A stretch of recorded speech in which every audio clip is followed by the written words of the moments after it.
నమస్తే గురుగారు. నమస్తే అండి. ఈ మిథున రాశి వారికి ఈ 2026 సంవత్సరంలో బ్రహ్మాండం బద్దలు కొట్టబోతున్నారని విన్నాం. ఇది ఎంతవరకు నిజం? 100%.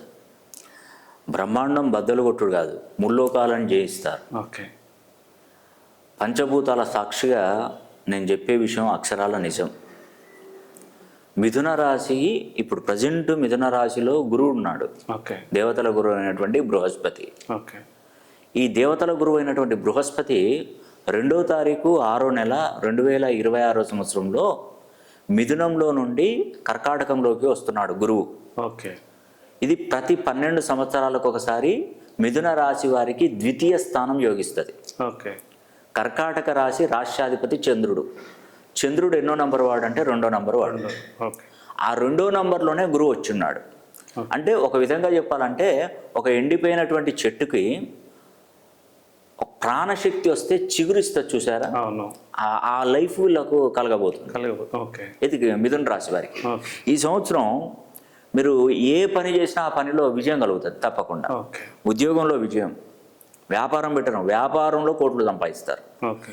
ఆకస్మిక ధనయోగం కలుగుతుంది. ఓకే.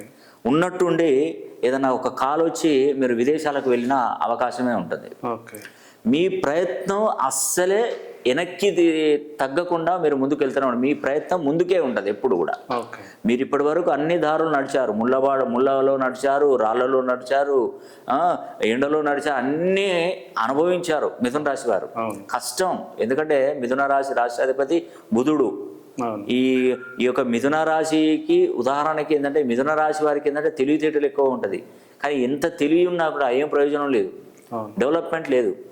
ఇప్పుడు ముఖేష్ అంబానీ, ధీరుభాయ్ అంబానీ, ఇప్పుడు వీళ్ళు ఉన్నారు కదా రిలయన్స్ వాళ్ళు, వాళ్ళ దగ్గర నాలెడ్జ్ ఏమున్నదో మనకు తెలియదు, కానీ వాళ్ళ దగ్గర పనిచేసే వాళ్ళ దగ్గర బాగుంటుంది. వాళ్ళు లేనిది అతను లేడు. వాళ్ళతోనే ఇతనికి నాలెడ్జ్ అంత పర్ఫెక్ట్గా వస్తుంది. ఆయన ఏం చదువుకున్నాడో చదువుకోలేదో కానీ వీళ్ళు మాత్రం పెద్ద పెద్ద చదువులు చదివారు, చాలా ఫాస్ట్గా ఎదుగుతారు. నిజంగా చెప్తున్నాను, మిథున రాశి వారికి ఈ సంవత్సరం బ్రహ్మాండం బద్దలు కొట్టబోతున్నారు. ఒక్కసారి మీ పేరులో ఉన్నటువంటి సంఖ్యాబలాన్ని సరి చేసుకొని చూడండి.